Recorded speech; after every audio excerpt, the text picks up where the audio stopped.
Desde 2010 que o Dia da Memória das Vítimas do Holocausto, 27 de janeiro, faz parte do calendário parlamentar português, seguindo assim a iniciativa das Nações Unidas, que em 2005 consagraram este dia como de homenagem aos milhões de vítimas que morreram nos campos de extermínio nazis.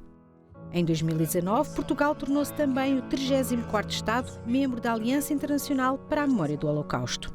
Os crimes da Shoah devem ser rememorados, as suas vítimas honradas e as gerações futuras trazidas permanentemente ao conhecimento do que foi, para o prevenir e combater permanentemente o antissemitismo, o ódio racial, a xenofobia, a homofobia. Qualquer forma de ódio em relação ao outro não tem espaço nas sociedades democráticas, não tem espaço nos Estados de Direito, não tem espaço na humanidade.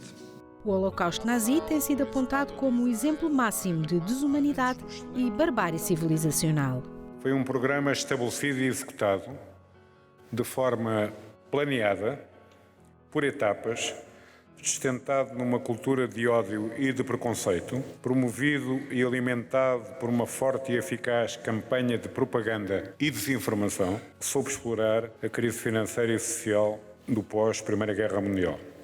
Foi um propósito que contou com a cumplicidade, a colaboração, ativa ou passiva, e a indiferença, parte significativa, da população de vários Estados. No ano em que se comemoram os 75 anos da libertação do campo de extermínio de Auschwitz-Birkenau, a exposição Além do Dever, diplomatas reconhecidos como justos entre as nações, e a exibição do documentário Aristides de Sousa Mendes, o cônsul injustiçado, da jornalista Diana Andringa, recordaram todos os que deram o exemplo ao desobedecer a ordens que acharam injustas e desumanas. A lição que se tira é que não é obrigatório obedecer a ordens quando essas ordens vão contra os nossos princípios.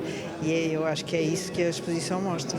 Como o Aristides Sousa Mendes, sobretudo, mas também o próprio Sampaio Garrido, Teixeira Branquinho, para Portugal, mas outros a nível internacional, no caso de diplomatas. Ou pessoas que, não sendo diplomatas, arriscaram a sua vida para salvar os judeus. E não judeus, portanto, mas normalmente, enfim, era sobretudo judeus. In the darkness, the very deep darkness of the Shoah, there were also lights. The lights were too few. They couldn't balance the evil of the Shoah and the industrial massacre of 6 million Jews, 1.5 million children that were killed only because they were born Jews. But these people are really lights that kept the spirit of humanity. And these are the people that usually we describe as righteous among the nations. A sociedade ignorava completamente o Aristides Sousa Mendes, eu próprio ignorava até ter ouvido uma conferência de professor Douglas Wheeler. Depois, no Ministério dos Negócios Estrangeiros, onde eu tinha que ir, obviamente, pedir os papéis, houve aquela reação, mas o que é que vai dizer sobre ele? Eu disse, olha, naturalmente bem, ele salvou uma série de pessoas, é natural que eu diga bem, mas ele não cumpriu os seus deveres de funcionário, o dever de um diplomata é obedecer. Eu fiquei bastante mal disposta com aquilo. Devo dizer que se esta foi a posição de um diplomata, o Ministro dos Negócios Estrangeiros da altura, que era, penso que o Dr. Deus Pinheiro, portou-se muito bem e deu imediatamente autorização para ter acesso a todo o arquivo relativo a ele. Os funcionários do arquivo da doutora Isabel Fevereiro foi impecável e toda a gente foi impecável, mas era uma surpresa para as pessoas.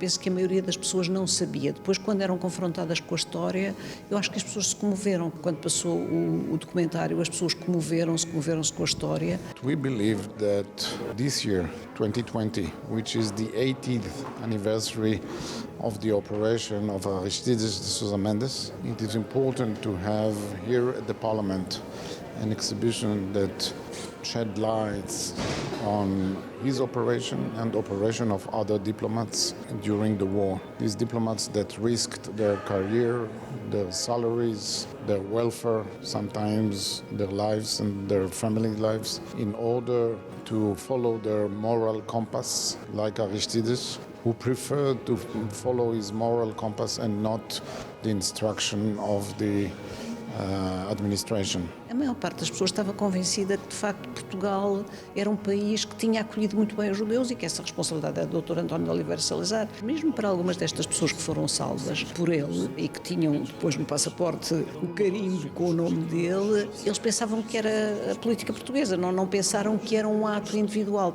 These people very often disobeyed orders because they believed they gave more importance to their ethics than to the administrative instructions. When you have a person that follows his ethics, it doesn't matter to which nationality he or she belongs. What mattered for them was that they will not be bystanders, indifferent bystanders. They will do what they could in the very modest means that they had in their hands in order to save lives. O que me impressionou mais foi a falta de coragem que os seus colegas tiveram em defendê-lo. A falta de coragem, no fundo, a concordância com a história de obedecer às ordens. E foi nele uma certa inocência. Eu penso que ele, de alguma forma, acreditou que se ele explicasse porque é que tinha tomado aquela decisão, que iria ser compreendido e que não podiam castigá-lo por ter feito aquilo. Eu acho isso uma inocência extraordinária. Ele era um homem conservador, não era da oposição portuguesa, não era da oposição ao regime. E deve ter pensado, mas eu só fiz bem, se eu só fiz o bem, porquê é que hei de ser castigado? E eu acho que ainda hoje o que temos de descobrir é que obedecer a ordens não pode ser um imperativo absoluto. O que é o imperativo absoluto é o nosso imperativo para com os outros homens e para com a humanidade, homens e mulheres, é a humanidade.